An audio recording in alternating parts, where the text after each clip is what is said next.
சென்னை அருகே 12 ஆண்டுகளுக்கு ஒரு முறை நடைபெறும் அதிசய சம்பவமாக குளத்திலிருந்து சங்கு தோன்றியுள்ளது.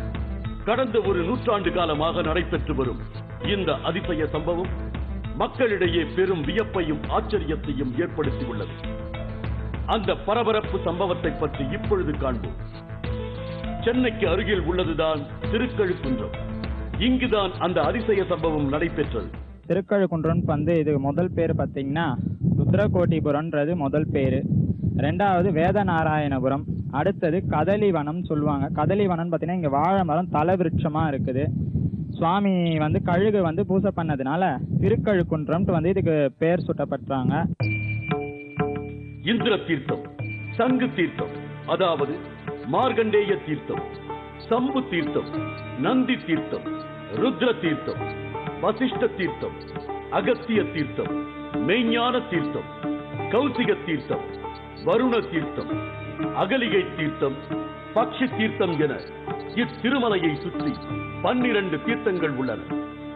இந்த தீர்த்தங்களில் ஒன்றான சங்கு தீர்த்தத்தில் ஒரு மண்டலத்திற்கு விடியற்காலையில் நீராடி திருமலையை வலம் வருவோருக்கு மனநோய்கள் அகலும் என்பது நம்பிக்கை. இப்பொழுது பார்க்கும் மலைமேல் உள்ள வேதகிரீஸ்வரர் கோயிலுக்கு அடிவாரத்தில் உள்ளதுதான் தீர்த்தக்கரை ஈஸ்வரர் கோயில். இதற்கு எதிரே உள்ளதுதான் சங்கு தீர்த்த குளம். இந்த குளத்தில்தான் 12 ஆண்டுகளுக்கு ஒரு முறை நடைபெறும் அந்த அதிசய சம்பவம் நிகழ்ந்துள்ளது. பல நூற்றாண்டுகளுக்கு முன்பு மார்கண்டேஸ்வரர் என்ற முனிவர் கங்கை, யமுனை போன்ற புனித நதிகளில் நீராடிவிட்டு கடைசியாக திருக்கழுக்குன்றம் வந்ததாக வரலாற்று சம்பவங்களால் கூறப்படுகிறது.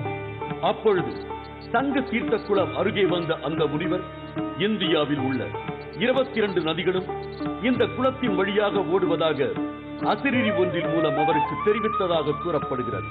22 நதிகள் சங்கமித்து ஓடும் இந்த திருக்குளத்தில் நீராடினால் செய்த பாவங்கள் நீங்கும், புத்திர பாக்கியம் பெறுதல், திருமண தடை அகலும், குடும்ப கஷ்டங்கள் அனைத்தும் நீங்கி சுபிட்சம் பெறும் என்று அந்த அசிரிரி கூறிவிட்டு மறைந்தது.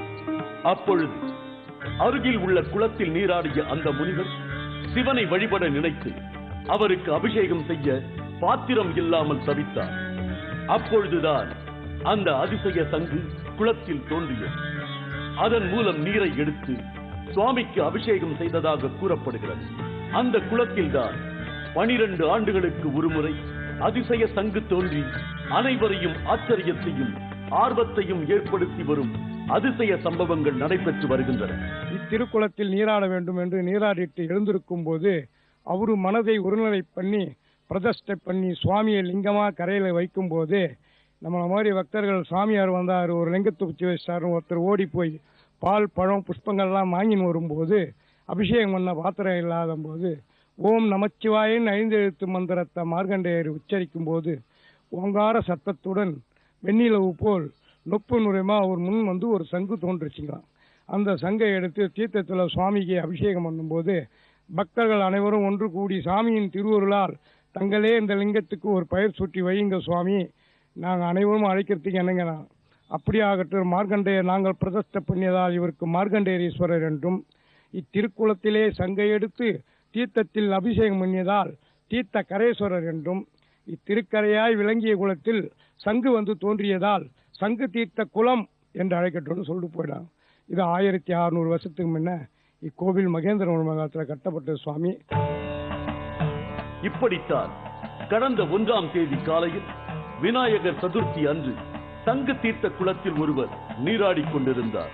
அப்பொழுது சங்கு ஒன்று மிதந்து வந்ததை பார்த்த அவர் அதிசயத்து போய் இது 12 ஆண்டுகளுக்கு ஒரு முறை தோன்றும் சங்காயிற்றே என்று பிரமித்து போனார். உடனே இந்த விஷயம் கேள்விப்பட்டவுடன் அனைவரும் ஒன்று திரண்டு விட்டனர். மேலும் தீர்த்தக்கரை ஈஸ்வரர் கோயிலில் உள்ள குருக்களை அழைத்து வந்து அந்த அதிசய சங்கு வருவதை காண்பித்து விவரத்தை தெரிவித்தனர். உடனே அந்த சங்கை எடுத்து அச்சங்கில் உள்ள உயிருடன் உள்ள உடலை எடுத்து மீண்டும் குளத்திலேயே விட்டு விடுகின்றனர். சங்கை மட்டும் எடுத்துக்கொண்டு பத்திரப்படுத்தினர். பிறகு மேள தாளத்துடன் குளத்திலிருந்து தீர்த்தக்கரை ஈஸ்வரர் கோயிலுக்கு கொண்டு சென்றனர். ஏறக்குறைய 9:30 மணிலேருந்து 10 மணிக்குள்ளாக இங்கே சங்கு பிறந்துன்னு யாரோ ஒரு துணி துவைக்க வந்தவங்க சொன்னதின் பேரில் நாங்கள் எதிர் வீடுன்றதால உடனே வந்து 5வது நபராக அதை பார்த்தங்க. அதுக்கு பிறகு நிறைய ஜனங்கள், ஆயிரக்கணக்கான மக்கள் வந்து அதை சேவித்த பிறகு கோயிலிருந்து மேலதாளத்தோட பூர்ண கும்பத்தோடு கொண்டு வந்து அதை 4 குளக்கரையை சுற்றி அங்கே இருக்கிற தீர்த்தவாரி மண்டபத்தில் வச்சு அதுக்கு அபிஷேகம் செய்து அதுக்கு உள்ள மாமிசத்தை நீக்கிட்டு திருப்பியும் மாடை வீதி சுற்றி கோயிலில் கொண்டு போய் வச்சுட்டாங்க. 1939 இதுவரை 6 சங்கு பிறந்தது. இது 7வது சங்கு நேற்று பிறந்தது. எல்லாமே இடம்புரி சங்கு தான். நூற்றுக்கணக்கான ஜனங்கள் அதை சுற்றி போய் பார்த்தா அந்த சங்கு வந்து கரையில் அப்படியே அமர்ந்து இருக்குதுங்க. ஆஹா, பெரிய பெரிய அற்புதம். ஆனால் 1999 வந்தது கொஞ்சம் சின்னது இருக்குது. இது ரொம்ப நல்லா பெருசாக இருக்குதுங்க.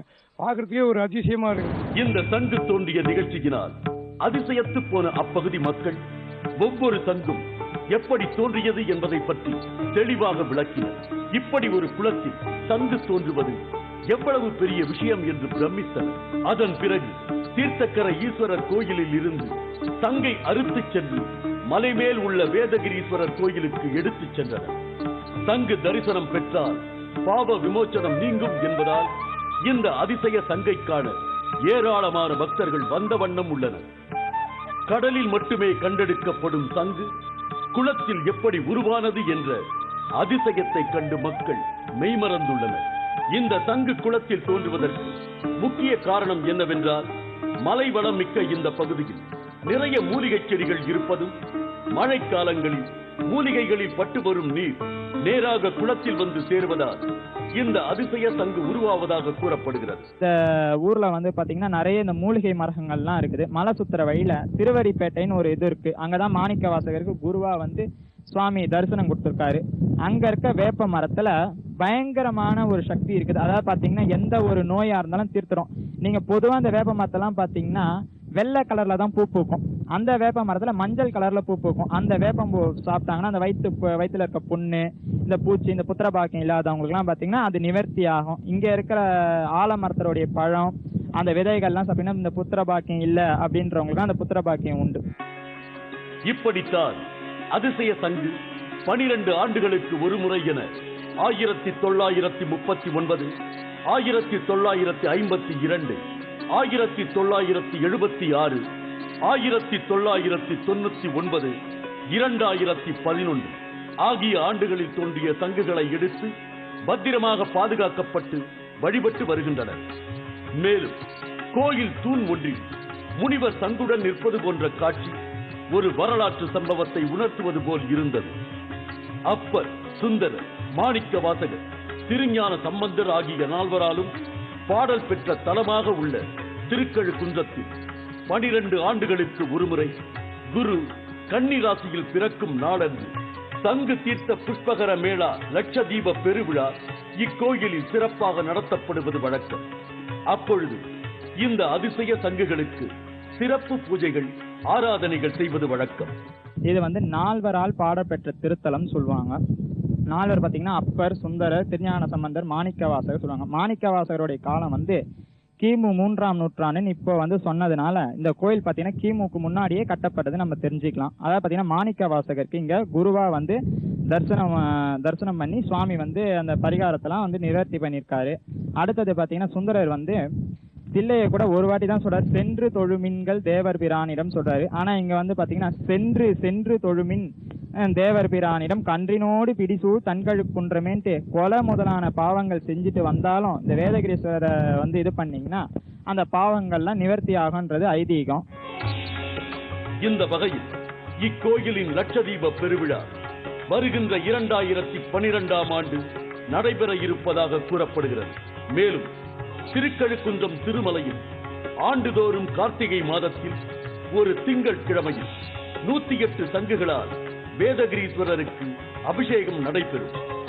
அப்பொழுது அங்குள்ள சங்குகளில் இதற்கு முந்தைய காலங்களில் 12 ஆண்டுகளுக்கு ஒருமுறை தோன்றிய அதிசய சங்குகளும் இடம்பெற்றிருக்கும்.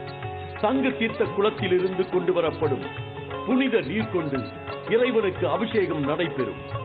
மேலும் உலகத்திலேயே முதலாக தோன்றிய கோயில் எது என்றால் இந்த திருக்கழுக்குன்றம் கோயில்தான் என்று ஆதாரபூர்வமாக தெரிவிக்கின்றனர்.